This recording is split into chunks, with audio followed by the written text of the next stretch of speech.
How to disable Windows Defender in Windows 11. Go onto the search bar onto the start option and you're going to click on Windows Security. Search for that, open that up, and from there you're going to navigate all the way to Firewall and Network Protection. From the Firewall and Network Protection, you can either choose the domain network, the private network, as well as the public network. You want to disable your Windows Defender on whichever of these networks. Let's just head over to the private network. What you're going to do is you are going to simply disable the Defender firewall by clicking on turn off.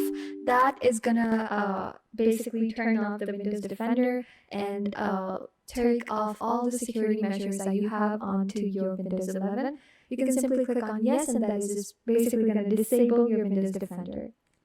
You can do that option for basically the private network as well as the domain network as well as the public network. You can turn these all off. This is the public network that I am currently using. Let me just turn this off. And once I turn this off, that is going to temporarily or permanently disable my Windows firewall.